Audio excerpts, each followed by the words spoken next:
Hi everyone! So today we're going to talk about controllers and views. Okay?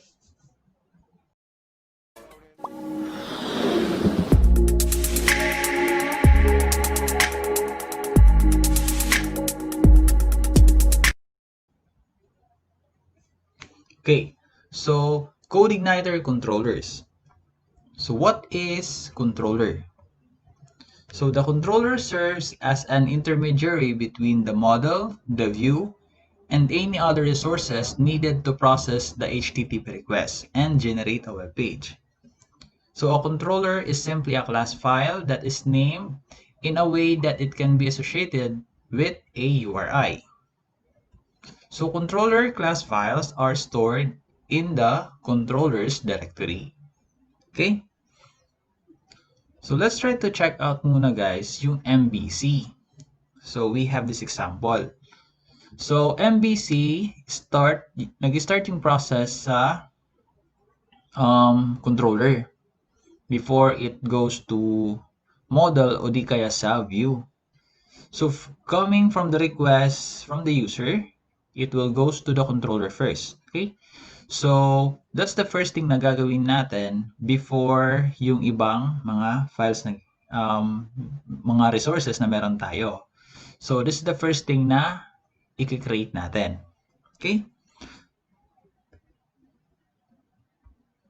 Okay, let's try to open our CodeIgniter files and let's go to the application, open the application, and open this controller. So in this controller folders, then dyan tayo maggagawa ng ating controller class file. So gumawa ako ng controller class file. So ito yung sample code ko. So as you will notice guys, we are implementing the object-oriented programming approach or the OOP. So if you are not familiar yet with OOP, then you should have a prior knowledge muna or mag-study ka muna about ito, magbasa ka muna about the concept of OOP. Kasi for the entire framework, we're going to use the OOP concept. Although there are some situations that we're just implementing functions, but for the controllers, for the models, then we're going to implement yung object-oriented programming. Okay? Kasi may mga terminology baka hindi nyo alam. So, it is advisable that you should study OOP first before you try to jump in this particular lesson. Okay? Okay, so let me try to explain this line of codes. So let me start with this one. So we have here define base path or exit no direct script access allowed. So basically, this is a security feature of CodeIgniter. Okay, wherein this particular constant is defined in the index.php file. Just like I said before guys, index.php file is the only entry point to all the requests coming from the user. Okay? So if there are users trying to access this file directly, then babasahin itong code. So yung tanong, does the base path constant variable na defined na ba? Then basically hindi. Then yung mangyayari, it will try to stop the execution of this code and display this particular string. The no direct script access allowed. Okay? So, all files, controllers, models, libraries, or other modules na gagawin natin, or even functions, then we should include this particular line of code at the top. Okay? For security reason or purposes. Okay, guys? So, let's start discussing this part of our controller class. So, class, then the class name. So, whatever class name you want, you may. So, of course, the first letter should be capital. If you are having two words separated by underscores, sabihin natin, then the only capital letter will be the first letter. Okay? Then, itong file name, itong class name will serve as the file name then ng ating controller file. Okay, guys? Then, we're going to extend the CI controller, okay, or the parent controller. Otherwise, if you're not going to do this, you're not going to extend the CI controller, then you cannot able to access those properties and methods that was implemented on this particular controller. And basically, hindi siya mag-work as a CodeIgniter controller talaga. It will just simply a class file. Okay? Na kung saan hindi naman natin gustong mangyari. We want it to work as a controller of this particular framework.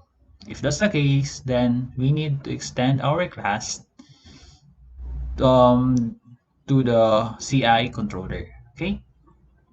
Okay, so we have here the method. We create a method of index. Then within that method, we try to echo a hello world just for testing purposes. Okay? Now let's try to display that particular hello world. Paano ba? Ano ba yung gagawin natin para ma-display? Ano ba yung maging specific URL niya na gagawin natin? Kasi basically naman, kung gumagawa tayo ng mga project, yung URL, we try to access the file directly. If meron tayong blog.php, if we're not implementing yung framework, then we can just directly access that particular file para mag-display yung output natin. Diba? Yun ang usual na ginagawa natin. But since we are already using a framework and the only entry point is the index.php, paano naman pagdating sa URL? So let's try to check it out. So we have here yung sample URL natin. Okay? So yung localhost slash my first CI project will be, sabihin natin yung homepage natin, yung domain name. Then yung index.php, which is yung entry point. Then dito, this is the class name. But of course, small letter lang siya. This is the class name natin kanina. So class name and the file name should have the same name. Okay? So let me have an explanation on that one. So it says here that in the above example, CodeIgniter would attempt to find a controller named blog.php and load it, which is yung nagawa na natin kanina. Okay? When a controller's name matches the first segment of the URI, which is blog, then it will be loaded. Okay? Ito yun. This is, start here is the URI. This is the first segment. So, kung may mag-match na file sa ating controller, then ilo-load niya. Okay? So, let's open a browser and i-type natin yung URL kanina. Then, once we do that, then ito yung makikita na natin. Yung hello world na string kanina that we try to echo. Okay?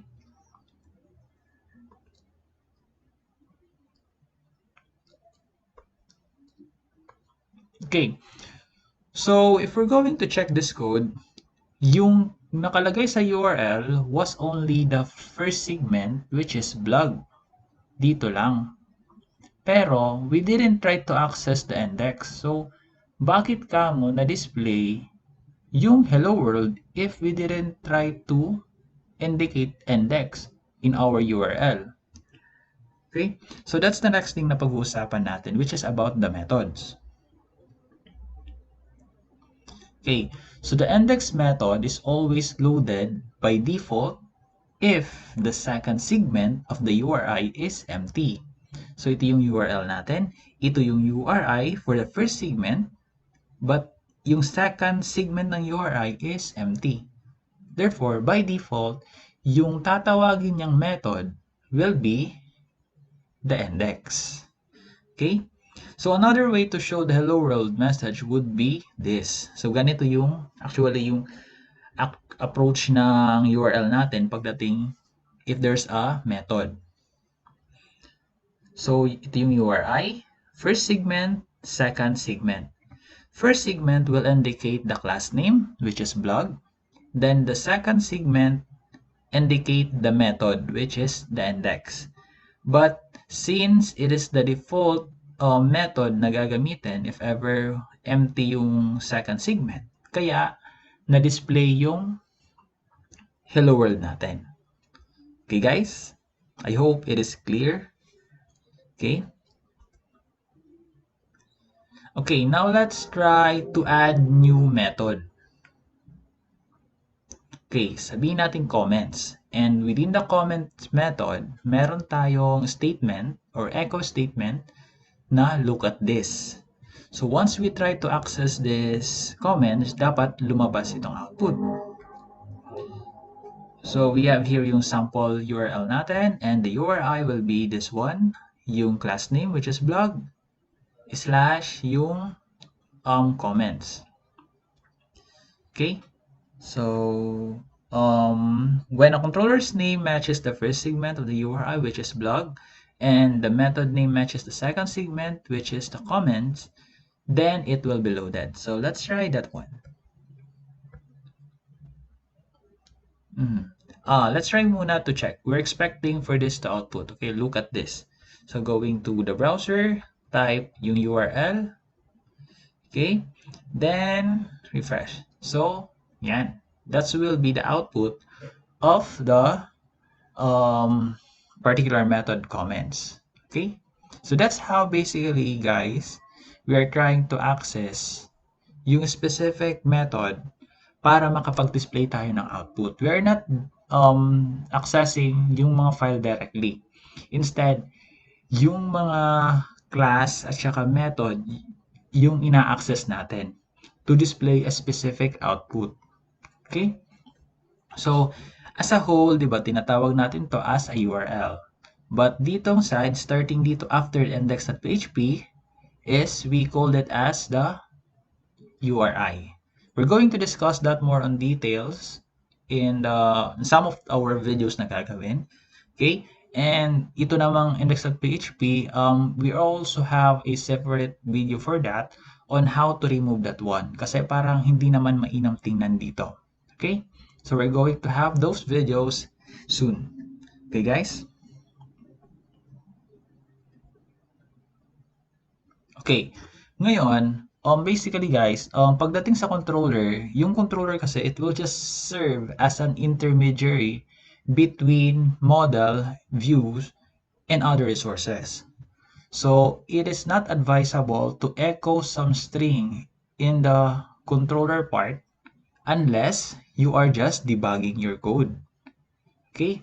But since we are not debugging, then we should display this output in the view. Okay?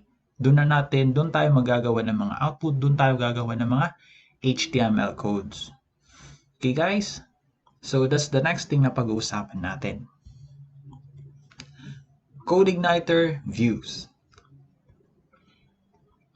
So the view is the information that is being presented to the user. A view will normally be a web page, but in CodeIgniter, a view it can also be a page fragment like a header or footer. It can also be an RSS page or any other type of page. The view template files are stored in the views directory. Okay? So views are never called directly. They must be loaded by a controller using a view loading method. So this load method. I mean view. Okay? So try to remember this one, guys. Okay? Kasi ito yung gagamitin natin para ma-load yung specific template files na gusto nating mag-display. Okay? Okay, so punta muna tayo dito sa ating model view controller na example. So from the controller, gumawa na tayo ng controller. So yung next natin na gagawin is yung view. So from controller, we go to view. Okay? So we're going to create a template files for our view. Okay, so in our project, we just need to go to the views directory, open that one, and we could create a file on it. So ito, gumawa ko ng file dito na blogview.php. Then ito na yung HTML codes ko. Okay, guys? So ngayon, regarding the naming convention, wala namang naming convention pagdating sa view. Sometimes yung fina-follow nila is yung name um, ng method sa controller. Yung iba naman, they try to organize them up through creating another folder. Sabihin natin since yung controller natin is blog, they create a blog controller, then inside the blog controller, or blog folder rather, then inside that folder, they create a file based on the method name. Sabihin natin, since meron tayong method na index at saka comments, then yung magiging file name niya will be index.php at saka yung comments.php. So it's up to you lang, guys. But for this particular example, gumawa lang tayo ng basic view file which is blogview.php. Okay? Now, paano naman natin i-display? Basically, we're just going to use the view loading method, which is this one. This load view. Okay? Then, inilagay natin yung file name dito, which is yung blog view, but without the extension. Okay? If we're trying to check that to the browser, and i-refresh natin to since meron na tayong URL na nakalagay, then yung magiging output is ganito, which is yung kaninang code na nilagay natin. Okay? So, check natin yung iba naman. So, loading multiple views. So, CodeIgniter will intelligently handle multiple calls to this load view. Okay? From within a controller. So if more than one calls happens, they will be appended together. For example, if you wish to have a header view, a menu view, a content view, and a footer view, then you can do that basically. Okay? Then this is yung sample niya. Sabihin natin ito yung class file natin, yung controller file, then ito yung pag-load. You can load multiple views. So ito yung mga page fragment natin. Meron tayong header file, footer file, content, at saka yung footer file, menu file, content, at saka footer file. Okay? So if you are familiar guys with file inclusion, yung concept niya halos the same. Sa file inclusion, di ba, we try to include the header, the footer, the main content. Okay? Yung include ones, yung require ones, yung mga ganon. So same yung approach dito. We try to include the header, the menu, the content, and the footer. Okay guys, so that's how we can able to have a page fragment in the part of the view. Okay, so storing views within subdirectories. So we can also do that. Your view files can also be stored within subdirectories if you prefer that type of organization. When doing so, you will need to include the directory name in loading the view. So something like this. This load view, first the directory name / the file name. Okay? So that's how are you going to call the file within the directory. Okay.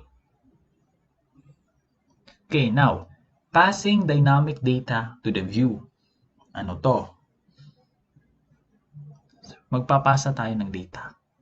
So data is passed from the controller to the view by way of an array or an object in the second parameter of the view loading method. So ganito yung syntax niya. This load view, file name, then yung array. Okay? So, let's go back to our controller file. So, gagawa tayo ng array dito. Okay. So, gumawa tayo ng array na data and square bracket lang ginamit ko, which is indicates an associative array. You can also use multi-dimensional array or any kind of array or object. Applicable naman siya. Then, so mayroon ako ditong key na title, At dito naman yung heading na title. And naglagay ako ng value of string na my real title and my real heading. Now, para may pasa to sa view, sa template files natin, all we need to do is to pass the variable here as the second parameter. Okay? So take note guys. Remember this title and heading. Kasi once mapasa na to doon sa view, ito ay magiging variable. Hindi na siya array. It will become the variable na. Okay? Take note that one. So let's try to check yung browser natin. If you try to refresh this one, what do you think will happen? Basically, wala pang mangyayari. Bakit kamo? Hindi pa naman natin na-update yung template files. Nagpasa pa lang tayo ng value. So yung gagawin natin, we just need to update muna the template files. So going back to our template files. So dito, remember guys ha, yung key was title, yung index ng array natin, at saka yung heading ay yung isa naman. So papalitan natin yung title dito, at saka yung heading dito. Parang ganito. Okay? So just like I said, yung key magiging variable. Okay? Title and heading. Okay guys? Now let's try to check out yung page natin. If we try to refresh this one, then this will be the output. Okay? So napalitan na yung data coming from the controller na. So possible magkakaroon na tayo ng dynamic data based sa pinapasa natin from the controller to the view. Okay?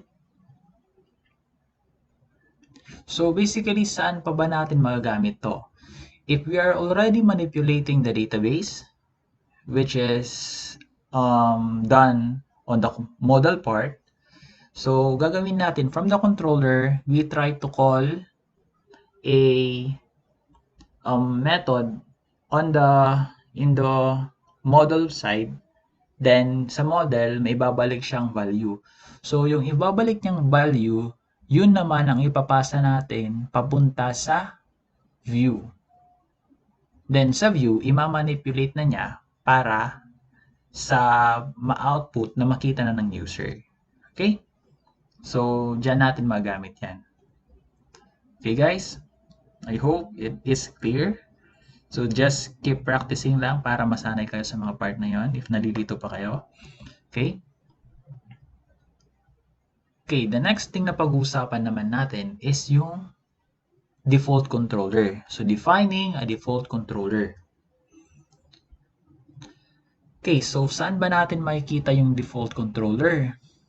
Makikita natin sa application folder, config, then routes.php. Ito yon. So, ano ba yung sinasabing default controller? Basically, this will serve as our default controller or the home page of our web application. Okay? Kasi basically, kung hindi tayo maglalagay, isipin ng CodeIgniter, ano ba yung i-display niya? If ever walang URI na naka-indicate sa URL. Diba? Kasi yung controller naman natin, na-access siya o yung mga method through the URI. Kagaya ng blog, comment/comments or blog/index. So kung hindi natin lagyan ng mga URI na yon, what will happen?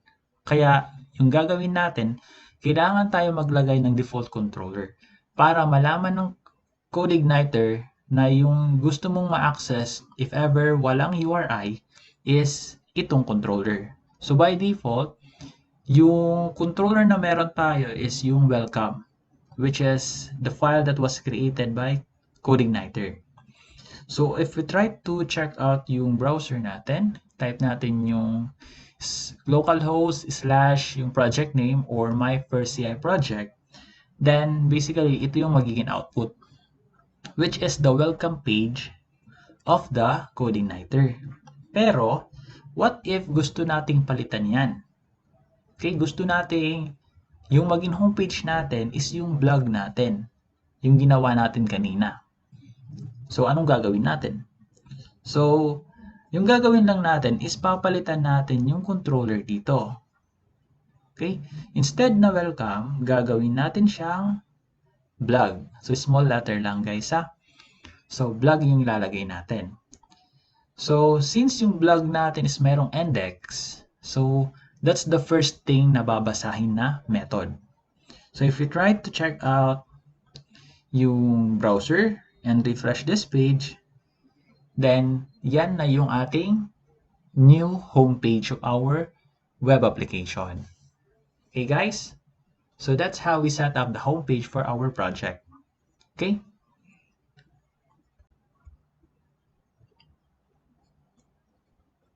Okay, so I think that's it guys. So I hope you learned something new today regarding our topic, which is about controllers and views. So if you did, please click thumbs up and please don't forget to subscribe and hit that notification bell so that you will not miss our upcoming videos. Okay, so just like I always say, just keep practicing and never stop learning.